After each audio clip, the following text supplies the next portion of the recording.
What's going on, everyone? Chance Richardson here with the Blue Collar Growth Network podcast, and today we're going to kick it off with the new podcast format.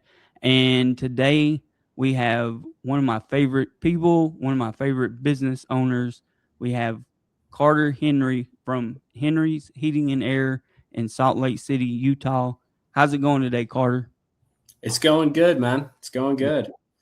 Man, I love whenever a person gets it. A business owner. We've had the opportunity to work together, and I think that for you to be the age that you are, compared to me, you're a youngster. So you're just you're a young man, but your mind and the mind that you have for business is years above your age. So I think that that you really got it, and that you do a great job with your business. With all that being said, what got you into the HVAC space that you're in right now? So when I was in high school, I was kind of failing, and I was working full time at a restaurant. And my dad kind of gave me the ultimatum of like, look, you either quit your job and get your grades up, or you get your GED. And so I was like, yeah, let's get my GED and start working. And so my brother had gotten into the trade, and everyone said it's a very reliable trade, good money to be made. And so I started working with my brother at 17 and just got into the trade, working for a smaller company, and started learning as much as I could, as quick as I could. So was did you always want to be like a business owner, or were you what was you inspiring to be? What did you want to be as you was growing up? So I always liked working with my hands. And I've never been good at having authority over me. Yep. And so I think that's common in business owners, right? We want to have the most freedom we can. So we go into a occupation that actually takes everything from you, makes you give it your all. And so I never saw myself owning any specific business, but I always had that hunch to go do something for myself, change what I could. And so that's kind of what started the entrepreneurial thoughts. My dad's always owned businesses. And so I always, it was always appealing to work for myself. I don't think it really came into a serious thought of mine until it got to the point where we were doing side jobs and kind of starting to learn how to deal with customers on our own, keep our reputation. And then that's where it really came in that I could start my own business. So, did you have the opportunity to kind of hang out with your dad with his business stuff? And was you able to kind of pick up some things from him, maybe a few things on what to do, what not to do, just, kind of just learning from his experience as well? Honestly, at first, I didn't use my dad as much as a resource as I should have. And he didn't talk about it too much growing up. When I was younger, he owned a RC plane company, building kits and designing his own planes and everything. And he gave me the opportunity to work for him a few times. And it was, again, I was kind of just a punk kid. So he's like, all right, cut all these carbon fiber rods down and paint these foams and everything like that. And I do it every once in a while after work, and then I'd be like, I don't want to do that for you. So I'm sure he was probably like, dude, I'm giving you an opportunity. And I was like, no, I'll go work at this fast food restaurant. And but yeah, now later in life, more recently, I've definitely tapped into a lot of his experiences, heard the stories of his struggles, and what I can learn from him. And it's been a big help for sure. So what age were you whenever you started your current company? So I was 21 years old. Wow. And so I was working commercial. after I did residential for a few months, I think I worked at the first company for about a year, and then got into the commercial side of things, working for one of my good buddies' dads, and Mm-hmm. he taught me a lot. A lot of it was self-taught, but he kind of gave me that confidence to and that freedom, I guess, to go mess some stuff up and learn, and give me the grace to really find what I wanted to do. Um, and so that was a great opportunity. And eventually it just got to the point where we were getting side work left and right. And I kind of oversimplified it at the Mm. beginning, which I think most people do. You don't know what you're getting into. Yep. Where I was like, oh, I can just get my license. I Mm-hmm. can get a truck and I can go out and do this, like make so much money, Yep. whatever, have my own freedom. And so I just kind of jumped in. I got my licensing and stuff. And then I kind of just got my license and then sat on it waiting for something to happen. Mm-hmm. And it wasn't until I actually started putting in the work that things started working out for the business, obviously. So, Yep. Yeah, I think a lot of times, as just I think in general that business owners or people that decide to become business owners, I think that we're a little bit more optimistic and just we don't look at risk the same way that a person who enjoy. I don't think a lot of people really enjoy a 9 to 5, but the people that fit into the 9 to 5 lifestyle more, I think that they're not as risk averse or willing to just step into something that's unknown the way that a lot of business owners are. And we know, both of us, I mean, anyone that's been in business for any amount of time knows that, it's not always easy. There's pros and there's cons. Can you kind of talk about some of the challenges that you went through in the early years and just how you overcome those and maybe some of the lessons that you learned from it? yeah, for sure. I think something that we had to overcome was, and I think there's a fine line between finding the value you bring to the marketplace and Mhm. charging what you're worth. And sometimes you have to prove to yourself before you can do that. And so we went years in business just kind of, I won't say letting people walk all over us, but just not charging what we needed to, um, doing more for less. And why I say it's kind of a fine line is because you do need to bring that value to the marketplace, get your Mhm. reputation out there, and really build your own worth as a company before you can start to charge what you're worth. Um, Mhm. so my advice to people starting out is really do your research on where you need to go. One of the big lessons we had was like charging enough, not thinking Mhm. that everybody's just out to rip people off. It's like, no, they're charging what they are to stay in business. Yep. And so you do have to put your business before you financially for a long time. I still do that to this day. Um, but you should have a better goal on where you're going to get to start to get your own finances and what Mhm. you're going to take from the business, but you have to build it first. So that Yep. was a big lesson right there. When we first started, we were just trying to be the cheap guys, just please everybody. And we've made a lot of revenue. We've never really made profit Yep. until we realized that. And Yeah. so it's good. We've built our reputation. Standing behind your work is something that I'm 100% believe. And so that's, I think, one of the biggest lessons is like, if you're going to take on a job, be ready to marry it and stand behind your word. So, Mhm.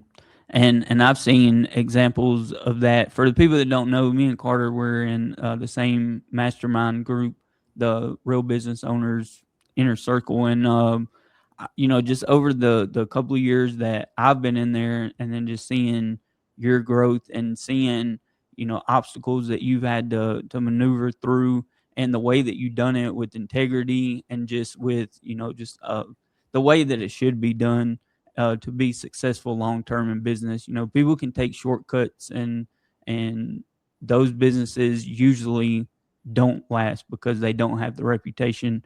And I would rather, if it was me, I would rather, you know, maybe not make as much on something and actually, you know, do do keep my word, and I think if you can do that, then it's more than, that'll keep you around longer in business. I mean, obviously we got to pay the bills, but if you're doing it in a way that's not ethical, then that's not going to work out for you in the long run, for sure. So Yep. I have to applaud you on just seeing some of that stuff and knowing decisions that you made, and you always do it with integrity and with the customer's best interest at heart. So that's awesome. Um, as far as like the trade business and scaling your business, what has been the most challenging thing, and how have you worked through that? I would say changing your mindset from being the person who does the work Mm-hmm. and the attitude that you are the one who does the work correctly. Uh, in the trades, I feel like especially you do get an ego. Mm-hmm. Being the person that can do everything, get it done the right. Nobody's going to do it as good as I do. That's a lie. Mm-hmm. It's not true. And so that's been something that I still battle this day. Like, we need to hire people who are A players. And so just stepping into that business owner role Mm-hmm. and getting out of the field is one of the bigger challenges that I still face. As we kind of, our growth has always looked like a scale that goes up and then drops down and Mm-hmm. then goes up, and we don't drop quite to the bottom, but it Yep. just has these jumps. And so trying not to get stuck into that low of like, okay, I got to go back to me doing everything. It's like, no, let's readjust. You might have to go back to that space, but it shouldn't be the answer or the solution. So Mm-hmm. Yeah, and you spoke about with hiring and trying to find the people who can kind of even if you in your mind, if you're thinking like they're not going to be able to really do the things the way that I want them done or how I would do them. But what do you look for in like an A player and an all-star team member? I would say someone that lives our values inside and outside of work. Hmm. And so we have a pretty simple value system. It's heat, honest, educated, accountable, and thorough. Yep. And so they all kind of have their own meaning. And so we've had to kind of set what they are. And that's something I've had to go back to the drawing board on to like think, how do I hire people knowing that they're going to honor our values inside and out? It's just kind of like the way they live their life. So that's a huge thing for an A player on my team, is somebody who's going to take accountability and take ownership of everything they do in our company. And also be vulnerable with us when they don't do something. They're not pointing fingers. They're not pointing blame. They're taking that like, yep, that was my fault. And so that's Hmm. something that I look at the biggest is if we've built this customer base that they trust us in their home. And so it's different than most customers because, and I always tell guys this, it's like, we don't have to be pushy salesmen. We're not Hmm. selling them on our company. We're just providing the service that they already know we are going to provide. Yep. Just So, solving their problem for them that they need solved. yeah, 100%. And so that's something that's a big attribute in A players is just live into our values. So if I send them into a home where I've already made that relationship over the years with the customer can trust whoever's coming if they've got a Henrie shirt on. Hmm.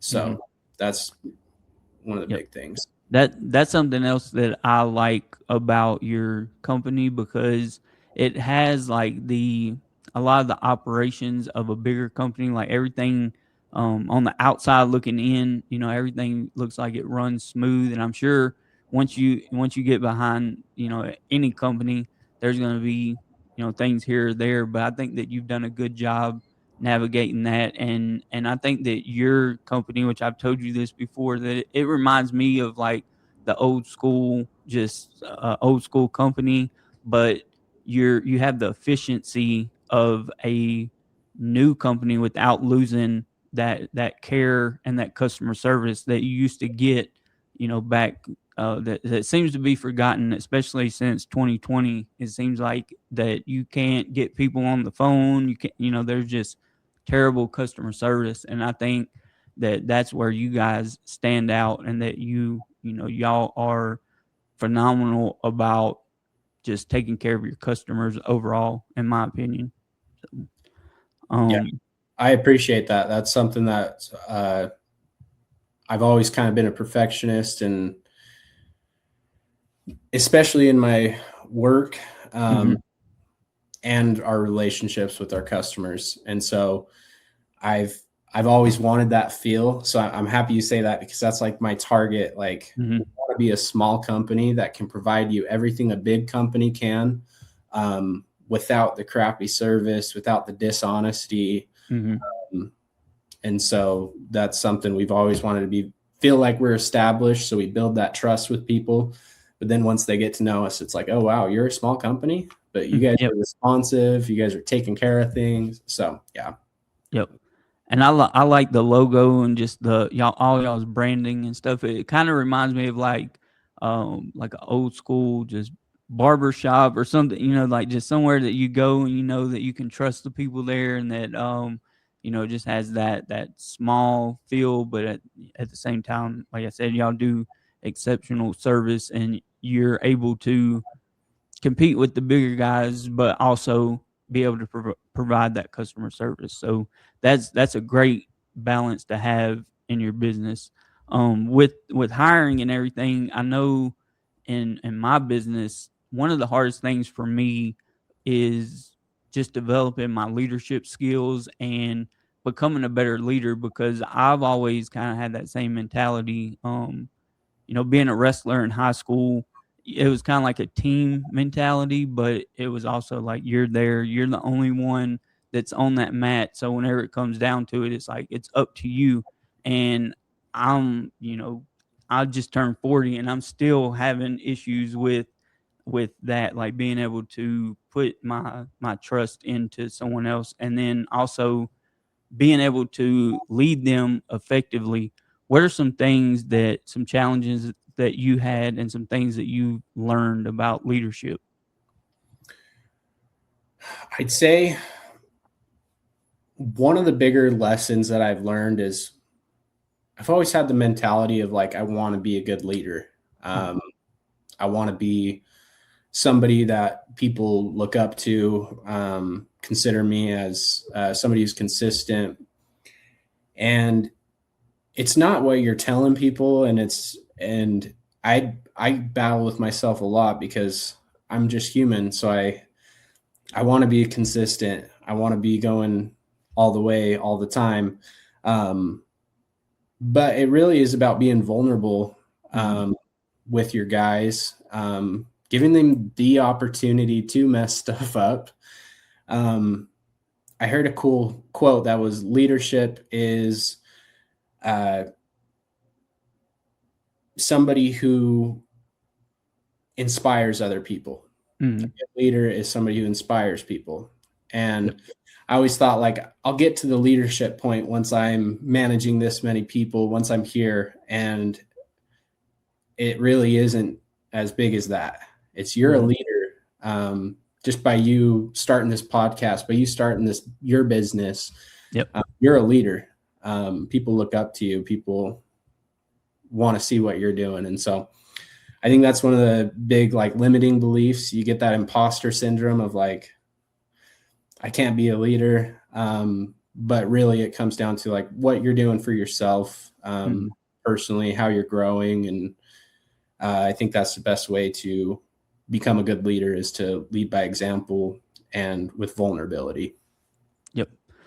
There's a lot of talk about there being a huge shortage in the trades, and I know like HVAC is a huge trade, and a lot of people like to get into that field. But have you seen a shortage of people in the trades, or what's your thoughts on that? I would say there is a lot of people who can get into the trades. The knowledge is what's hard. A lot of people are taught wrong without knowing they're taught wrong. And it's kind of a hindrance on them. And so as we kind of get into this space where there's a lot of private equity companies and people who are just really pushing sales and numbers and kind of getting the bad reputation a lot of tradesmen have when we go into your house, like we're just going to rip you off.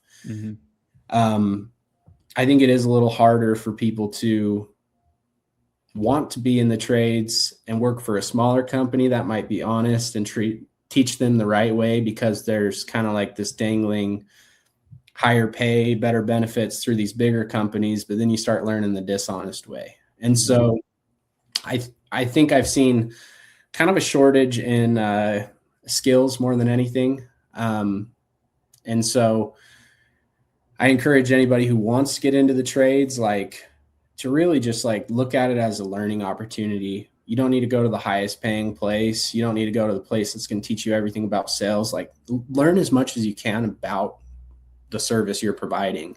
And then you can stand out, and it's kind of a nice thing because I look at it as job security, right? So if there's people out there doing it bad, you stand out when you do it right.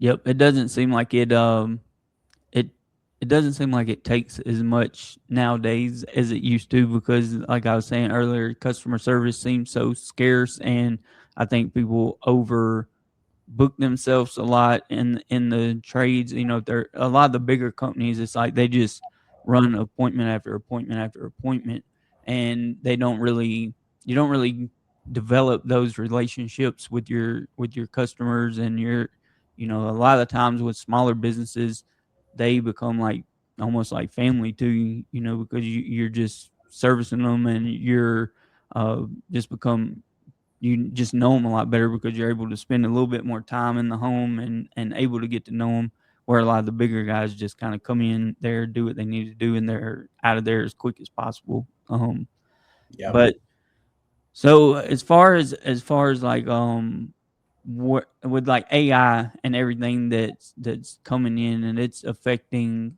a lot of industries, and I've seen uh, different trades that it has affected more than others. But what are you seeing as far as the industry with AI? Do you see it as a threat? Or are you seeing it as an asset? What's your thoughts on AI coming into not only the world, but just the trades as well?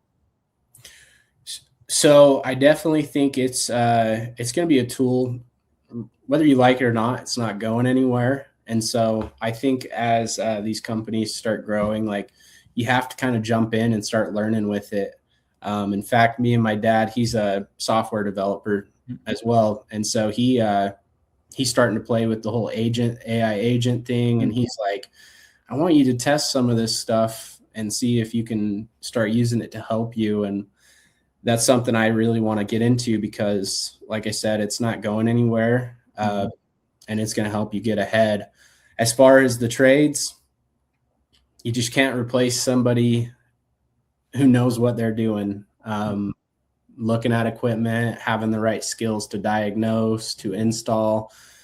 So I think the trades will become more popular through the day of AI as it gets further and further on. I think the trades are going to be a more desirable job, and something that people are going to start having to learn more than anything.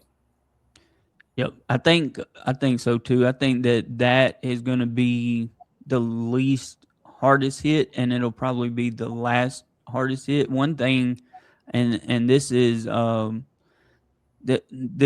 disrespect to any blue collar person or to any, because you guys are some of the smartest people that I know. But as far as like, you're very good at working with your hands and doing things like that. As far as technology, it seems like that a lot of the people in the blue collar industry are usually the last to adopt that. Like the tech nerds and everything is going to kind of take everything as soon as it comes out. They're going to be wanting to see what it can do, And then I think a lot of times the blue collar guys are, less likely to, because they just don't have in their daily jobs. It's not as much use for that kind of technology. Someone that's coding, someone that's doing a lot of stuff that I do with marketing and stuff. It's more prevalent to what we do, and people in the blue collar industry, they're just,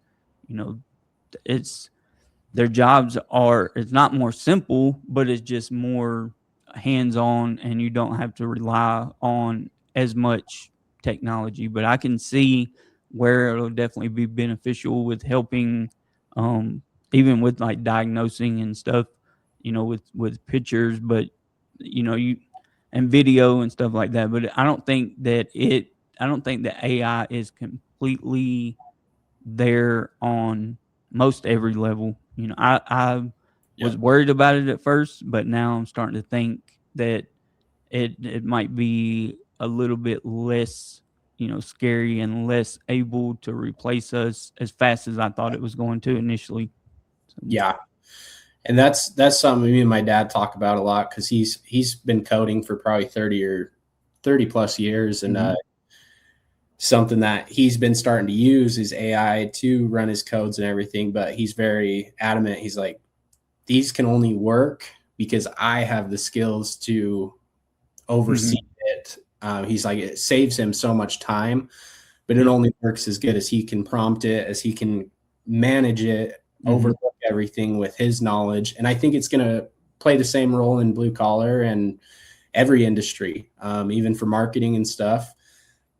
I don't think it's going to be overnight where AI learns everything. But if mhm, you can learn AI and take a task that used to take you, a few weeks to take care of, and mhm. get it down to where you got workflows you're working through in the day, it's going to be a huge tool for everybody. And so I think there are certain jobs that it's going to replace, Mhm. but I think it's up to everybody to learn and stay on top of it to benefit themselves. Yep, I agree 100%. As far as the HVAC industry, and not necessarily geared toward AI, but just in general, where do you see the HVAC industry going in the next 5 years or so? It's hard because like I said, there's a lot of private equity companies, and I do see that it's going to lead to a lot of issues of less trust, less reliability, less technical knowledge and training.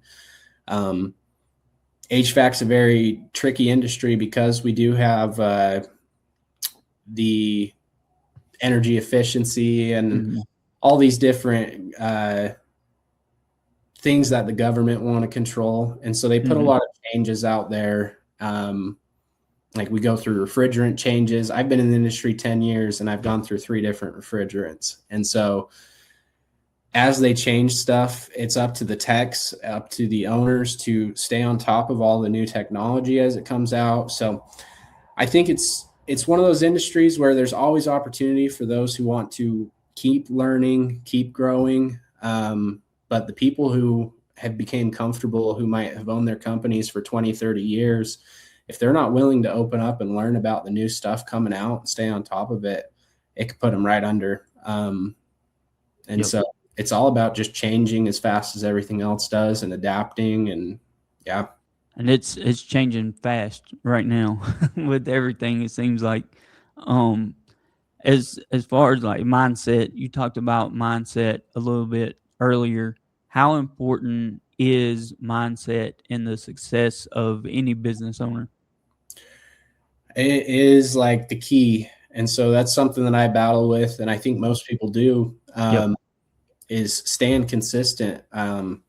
It's painful when you get into that right mindset and you start controlling what you can. Mhm.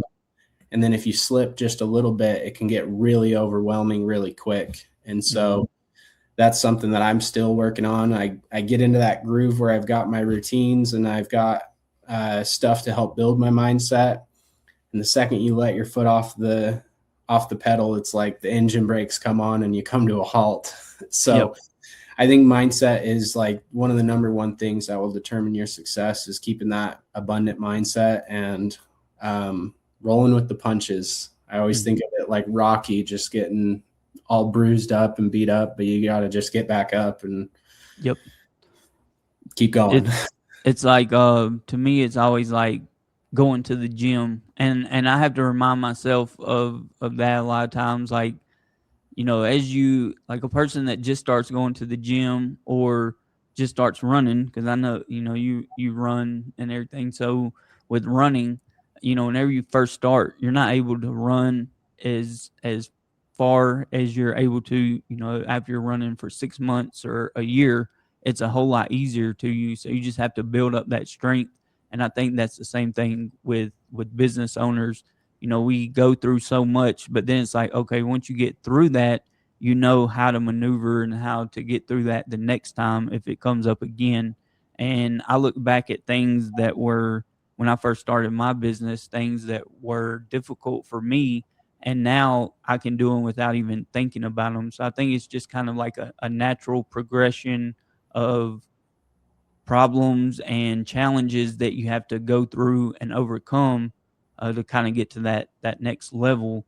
And sometimes we get knocked back down a little bit, and we have to reassess and just climb back up that mountain and tackle it again. So I think you definitely have to have a lot of perseverance and determination, and really know like what your main goal is for doing all of this.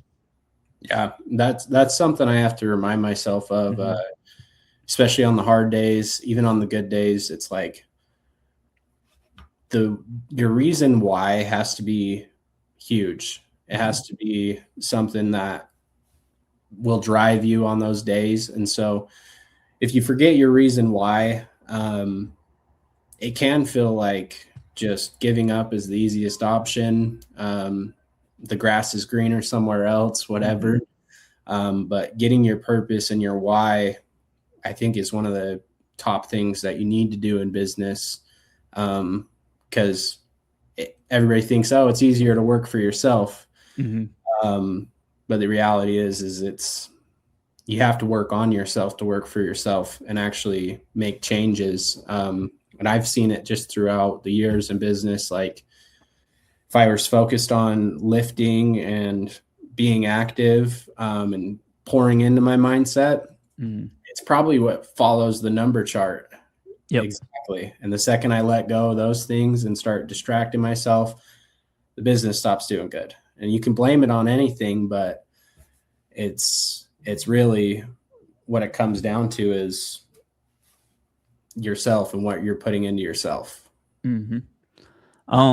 And I imagine a big part of your why, because it's a huge part of mine, is that you are a family man, and I'm sure that has a huge impact on the type of business owner that you are, and just gives you a reason, an even bigger reason to get up out of the bed every day and go and get it. Yeah, definitely. And that's kind of what helped me create my why, is because for the first few years in business, it was just, let's see where we go. Kind of feeling the emotions. This is cool. Oh, this sucks.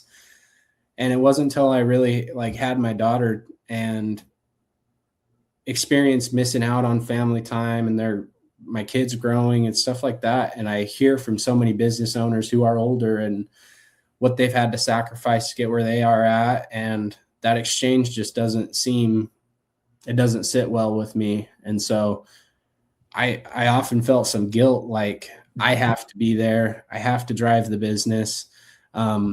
Especially when I had my brother working with me, where it was like, if he's out working hard, I got to work hard too.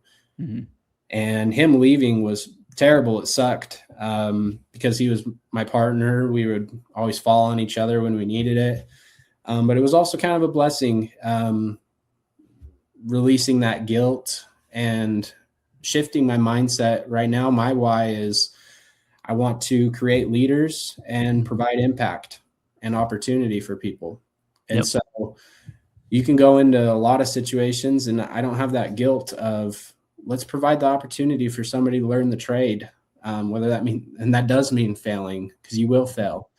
And it also means being vulnerable with them and just showing your own vulnerabilities. So, Yep.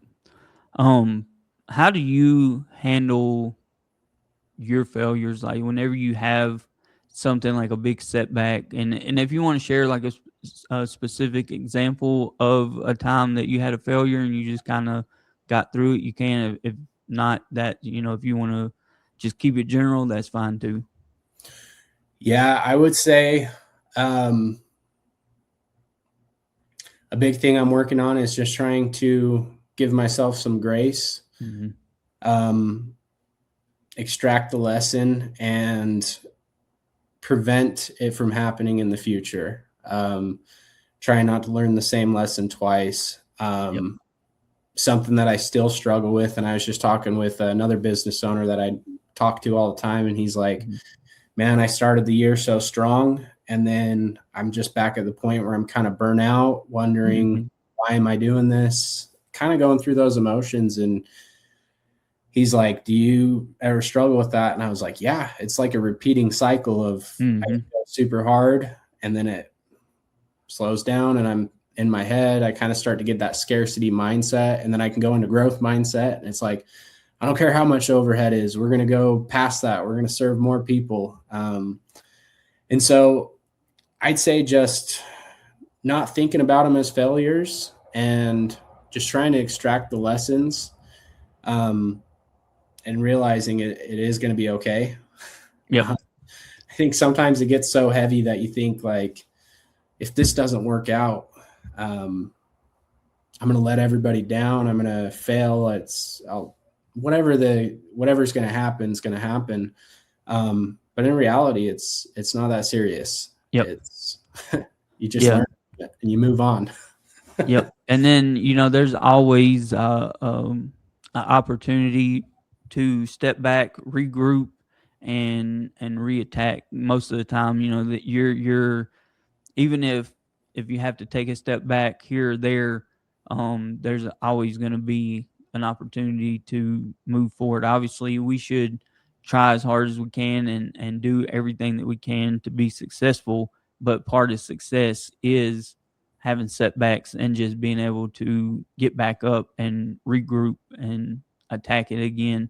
And I can vouch for all those feelings too, and say, I've had ups and downs, and the longer that I've been in business and I've kind of seen those ups and downs and got through the down parts and knowing that the ups aren't going to last forever, um, I've kind of learned to appreciate the downtime. And obviously we have to make payroll and we have to pay all of our bills still, and there's doubts and worries about that sometimes. But overall, it's like, if you just take that time and look at it as a time to sit back, look at everything from a higher viewpoint, because you're not in it all day long every day. Whenever it slows down, it kind of gives you the opportunity to take a deep breath and maybe just look at what you're doing right, what you're doing wrong, what you could do better.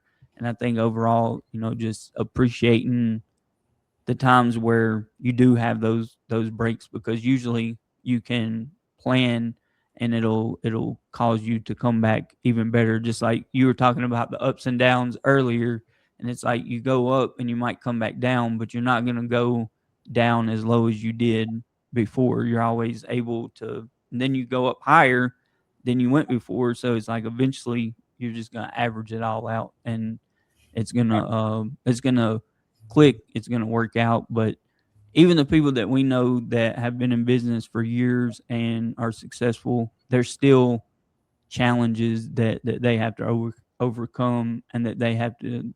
I just think it's a an evolving system. You're always gonna have something more to learn. There's always gonna be a next level, because if we get to the point to where we're not, where everything's just running smooth and there's no issues, then it's like, I don't feel like that you're properly growing whenever it hits It's like you're kind of peaked out at that point. Yeah, and that's something I think social media and certain Mm-hmm. influencers try and make it seem like it's success is a location, Yep. where really it is a mindset. Mm-hmm. Uh, and so you're not always winning in business. Showing up the same way is something you have to control. And that's like something I'm really focusing on this year is like showing up the same way every day, no matter what's going on. We Mm-hmm. might get one of my guys messes something up and we have to redo it completely and spend X amount. We might be weeks where it's like payroll was a few dollars more than we had in the checking account. Mm-hmm. And I don't have any work lined up, but every Yep. time it happens, I'll let it get so built up on me and stressful that I just freeze. I'm just getting punched. And in reality, it's always worked out.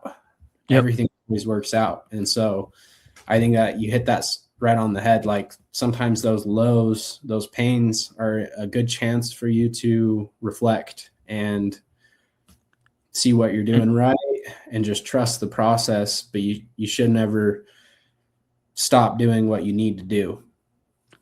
And I'm kind of glad that it's like that because it weeds out the people who can't handle it. So that Yeah. just makes it even easier for the guys that can stick around and power through it. Because I know my first, it took me to about year 3 before people really started saying, "Okay, I know that he's gonna stick with this," and really starting to feel comfortable with referring me to other people. And really, it just took that long for people to just get it in their head that I did, you know, what I do. So, but it I think it's just a challenge, and I believe that it's a good challenge, and it's something that it's just a process that you have to go through. So if you started from level 1 and jumped all the way to level 20, you wouldn't be ready for level 20. You have to go through those things to be able to learn and be able to handle once you get to that spot that you're in. It just takes a little bit of time, takes learning, and I think that's why having something like the RBO inner circle and having those people around you who do have the experience, they can kind of point you in the right direction. But a lot of it, you're just gonna have to, figure out your way around it and just go through it. You just have to learn it.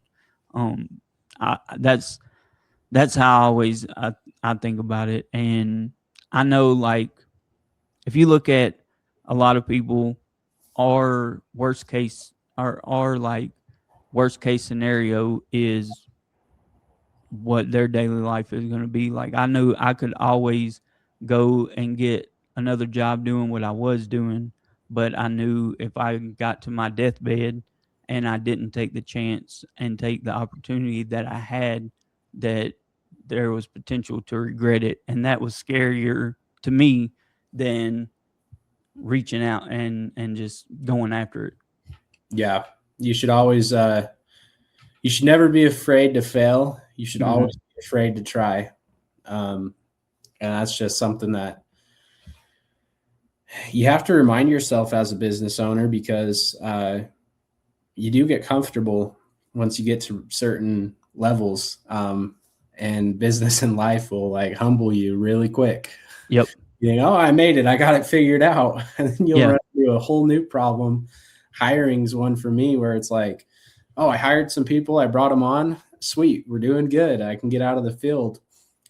But you don't know how to create processes and systems to be a Mm-hmm. manager, to run your own business, to run guys in the field until you get guys that might not do it the way you want it or they Mm-hmm. do. You have to go through that. Yep. And so, yeah, I 100% agree. Yep.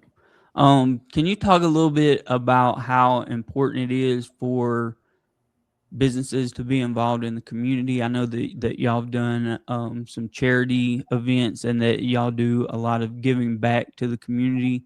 How important is that for business? So, me naturally, I'm one of the reasons I like to do what I do is I can give back. Mm-hmm. And I think it's important because not only does it give people a good reputation for your company, but honestly, that's like the last thing on the list. I think just being able to help people, um, it it helps you show you, and also something I want to teach my kids is like Mm-hmm. you should give back to people. Something my brother's always told me is if all of your problems and everything you deal with was a big bag and you carried it on a stick over your shoulder, if you had to trade your bag with somebody for a day, by the end of the day, you'd be begging for your bag back. Mm-hmm. And so you can't ever compare your situation to other people. And so that's why I do think it's very important. You just give back however you can, whenever you can. Not only does, like I said, it provides a good name for your business, and you guys might get more business out of that, but in reality, it's just something I think that you should do for yourself, for your family, to just show that you care for people, that you're human. And if you're in business and you're surviving, you've got a blessing. So you should help other people. Yep. Um, I agree 100% with that. I think that that's a lot of my why too, is to uh, be able to give back to the community, and especially if you're a local business and the community is supporting you, it's only right for you to take some of that and give back, where you can, if it's whether it's supporting local sports teams, or doing something around the holidays. I think that that's one of the most impactful, and to me, one of the best things about being a business owner is to be able to have those opportunities that I may have not had, taken another path. So, can Yeah. you speak a little bit on personal branding and how important that is in today's business world? Yeah, 100%. I think people often get nervous or scared to be vulnerable and share their story, or share their struggles, share what they go through. They want to share their successes and stuff like that. But like going back to leadership, everybody I consider a mentor in my life, has been very vulnerable on what they've had to do to get there, how they fell on their face, shown shown that they're human too. And so I think building your personal brand is part of that. Hmm. Being personable with people, being relatable, not thinking that you're above anybody else, just getting your voice out there so people know and trust. One thing that's always said in the business space is people do business with the people they like. And that's something I have to constantly remind myself of is Henry's isn't where it's at because people like the brand, people like the logo, whatever Hmm. the case. They like the service. And it's not because me and my brother never really had like a service process where it's like, this is how you talk to the customer, this is what you do. And now we've kind of adopted that as we've hired because I've realized people have different interpretations of how Hmm. to do customer service. But at the beginning, it's really just we were being personal with the people. Like, Hmm. I want to go into your home, have a good conversation with you, care about your problem. And so I think that's a big part of your personal brand is you need to share your story. You need to share what you have gone through, and be vulnerable. Yep. So I think that's a huge part is building the authority as you are trusted because they know you. They know what you've been through. They know what you've had to overcome. Um, and so, yeah, I think that's a big important part of building your business is your personal brand, because people like to do business with who they like. So, Yep. Yeah, I've always found that to be true, and I know a lot of times I've gotten lower prices somewhere else, or but the person that I connected to the most, the person that I was just felt like would be a better person to do business with, even regardless of if they're pricing or whatever, I would go with that option over someone that I just felt like I couldn't trust, or that I just didn't really get along with as much. Um, as far as as far as someone who wants to get into the HVAC business, what are some advice? What's some advice that you have for them about getting into the HVAC business, or just any trade in general?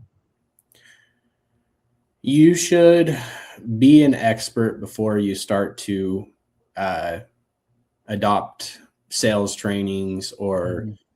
anything like that. You need to be an expert and be confident. And so that's why we have our value system.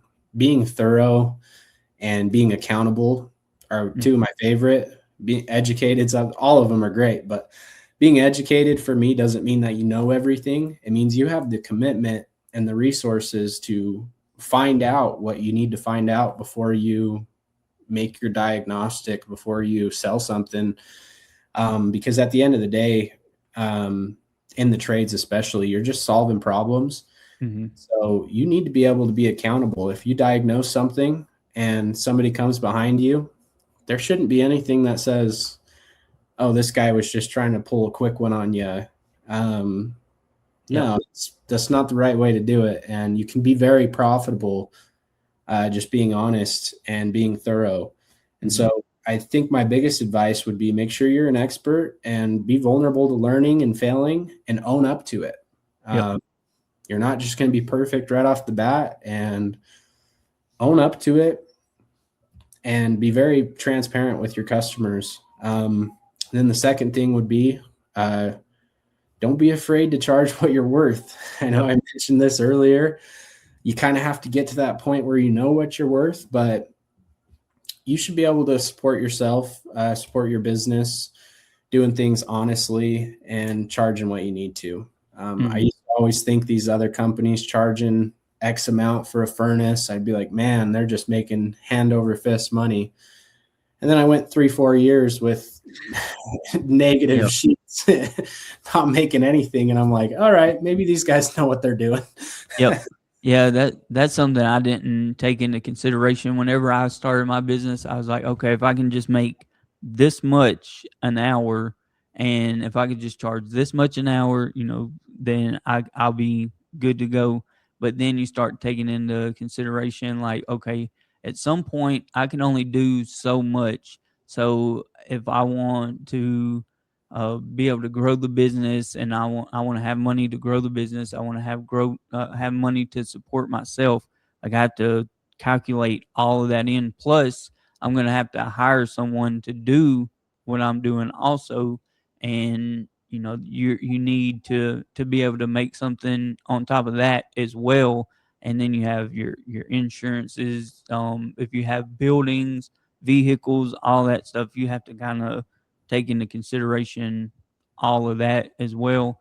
And I think it takes, either you being in the industry and dealing with that side of the business for a while, or just being in that business for a little bit, and you can kind of see um, that stuff will start making its presence known. Like, you'll start realizing, okay, I didn't really account for how much gas I was going to have to use going back and forth, or going to get this part, or picking this up, or coming back to install, and all of that stuff you don't really account for, I'm sure, whenever you're first starting out. Yeah, 100%. And I think it's kind of a race to the bottom. It can be when you start. Mm-hmm. You think, oh, I beat this guy's price by X amount. Sweet, I'm way more honest. I'm a better Mm-hmm. service, but things will go bad. It's Murphy's law. Yep. Can go wrong, will go wrong. And so once you don't have the money to support, if you go install a furnace and you mess it up and you cause water damage, you have to replace the furnace, anything like that. If you didn't charge enough that you can go back and do that, now you're out of business and you burnt your reputation. And Yep. so you do have to charge enough and put some thought into that. One thing I always like that Trevor Cowley says is charge for where you're going, not where you're at. Mm-hmm. And I think That's that's that's something, great advice. Yep. yeah, I adopted too late. Yeah, yep. But hey, there's always I mean you can as long as you have the information now, it might take you a little bit longer to get there, but you'll be able to implement it, and you're doing a great job with everything. As far as what you this is hard for business owners to do, but as far as your relaxing time, what you do away from the business, what are some of the things that you enjoy? I love anything fly fishing, tying flies, just spending time at the lake, um, uh, exercising, challenging myself, going for runs, hikes, spending quality time with the family is a big one. And then I've used to ride motocross a lot as a kid, so I finally got to the point where I bought myself another motorcycle, and I've been loving the hell out of that. So To someone who doesn't, I don't ride. I last time that I was on a motorcycle was probably at 11 or 12 years old, and I wrecked it and said I'm a four-wheel type of guy. So I don't ride them, but to see you do some of the jumps and stuff that you do on social media, I'm like, man, that's insane. Like, it's got to be a huge adrenaline rush for you for sure. yeah, 100%. I've always been an adrenaline junkie.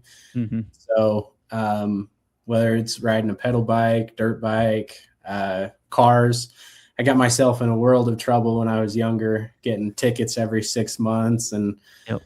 caused me all sorts of stress. But I'm finally to the point where I'm like, hey, don't drive a car. You can't handle it. Yep. Yep. And so keep my foot off the gas more than I need to now. But yeah, that's something adrenaline. You got to have that outlet, whatever it is. Hmm. So it's kind of funny. I went from extreme sports to fly fishing, which is very slow, but the chase of the fish and the challenge is something that I love. It's taught me a lot. I've had a lot of frustrating days out fishing, which is funny because it's like a calming activity, but you get so into it. And then it's like anything. By the time you learn it and it clicks, it's such a fun challenge. Yep. Well, I can't promise that I'll be jumping any hills or doing any of that, but next time I get to Utah, we'll definitely have to do some fly fishing for sure. Because Oh, yeah. that's something that I've never done that I've always wanted to try out. It seems like it's a good old man activity, and that's kind of what I'm into nowadays. So I Yeah. think it would be fun. Yeah, But definitely. yeah, just let everyone know where they can get in contact with you.